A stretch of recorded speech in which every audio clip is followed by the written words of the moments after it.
Hello, I'm Julian DiLeonardo from Liberty One Wealth Advisors, and today we're going to explore a fascinating aspect of investing, the impact of taxation on your investments, specifically looking at whether it's better to tax the seed, the initial investment, or the tree, the final value of that investment. This relates to traditional IRAs, where you defer taxes and are taxed at the end, and Roth IRAs, where you're taxed up front and not taxed on the growth going forward. There's a common misconception that taxing the seed is always better, as the total dollar amount will be lower, so the tax on that will be less. This is a conversation I've had many times this year, so let's break it down. Imagine you have two options when you invest your money. One, you can pay taxes on your initial investment right away, taxing the seed like a Roth IRA where your funds are taxed first.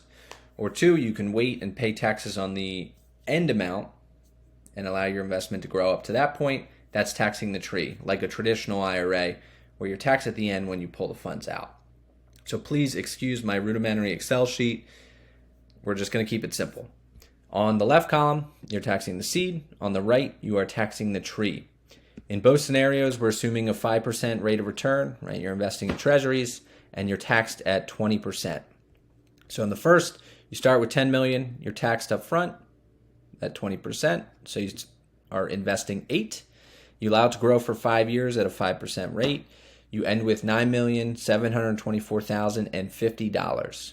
On the right column, you're taxing the tree. So you start with the $10 million, you invest it in full. It grows at 5% a year.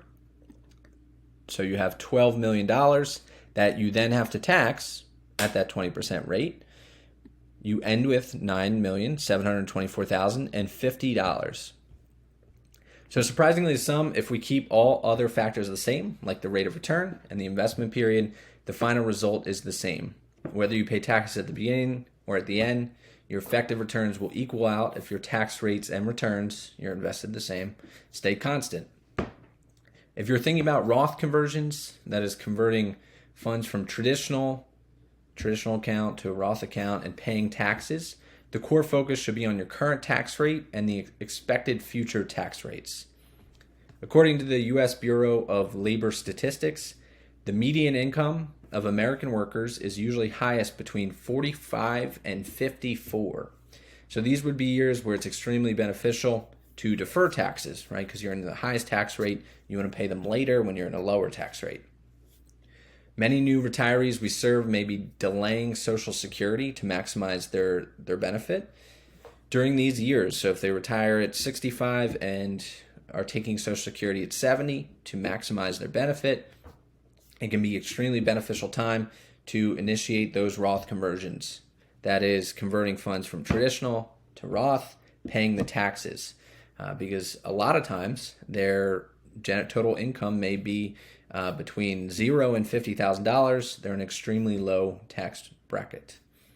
In 2024, a married couple filing jointly can earn up to $94,000 in long-term gains and still pay 0% in taxes. So that's another extremely beneficial way to take advantage of things if you have assets invested in a brokerage account. So why is this all important now? The Tax Cuts and Jobs Act sunsets at the end of 2025, meaning for many folks, marginal tax rates will go up. It's always a good time to evaluate your tax planning and your investment mix. Speak to a CPA regarding your specific tax rates. Thank you for tuning in. If you have any questions about your investment strategy or how taxes might affect your portfolio, feel free to reach out. We're here to help you navigate your financial journey with confidence. Thanks.